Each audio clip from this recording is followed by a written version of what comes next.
All right, man. I know you have your fight next week. Yeah. But tomorrow, UFC 295. It's a big card, man. MSG. Yeah. The brightest of lights. That's what I'm saying. What are your expectations? Like, actually, let's start with the co-main event. Yeah. Tom Aspinall fighting Sergey for that heavyweight championship or interim championship.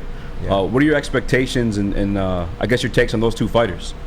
Man, I mean, Aspinall is one of the best, most athletic heavyweights we've seen in a while, you know. So I think it's gonna be it's heavyweight, man. It's probably not getting out of the first round. Hell no. Sergey hasn't been out of the first round, and Aspinall is just an elite athlete. He can do it all.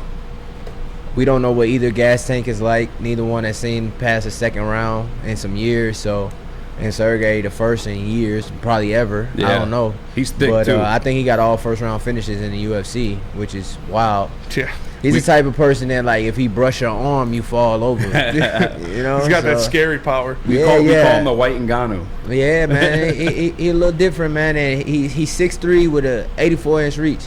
And Aspinall got like a 78-inch reach, but he's 6'5". Yeah. So, you know, I don't know. Them long arms might touch Aspinall. I got him knocking him out. So, but we'll see. I like Aspinall. I like what he brings to the weight class. I like his swag. I like everything about him.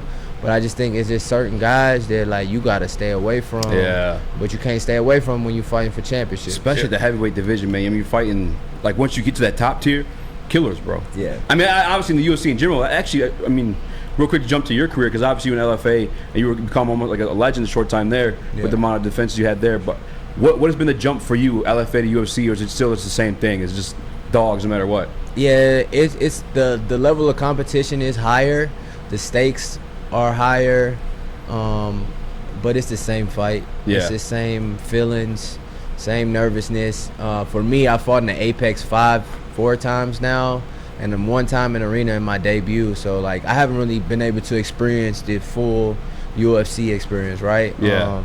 Outside of that initial introduction into the UFC. So for me, it's just work, man. I go in there and it's like small. It's like just me and them. So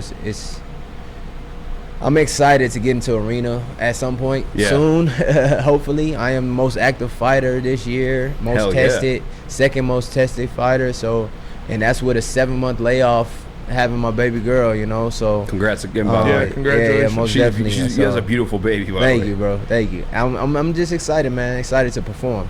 And you're going into your next fight against Rafael Estevam. This is going to be his first fight in the UFC, and are you going to use some of that knowledge, that experience that you've gained in the UFC to try to get the dub here? Or what is your game plan? I don't really believe in that, man. I just believe in you perform at the level you practice at, and you work your work ethic and your consistency. And so I've just been very consistent with my work ethic, my practice habits, and just focus on the performance. I don't really believe in ring rust or anything like that. I believe in being active. I think activity matters. This guy only fought once a year the past few years, but for me, where my mind is now, I just focus on performing. So I'm focused on the day-to-day, the consistency.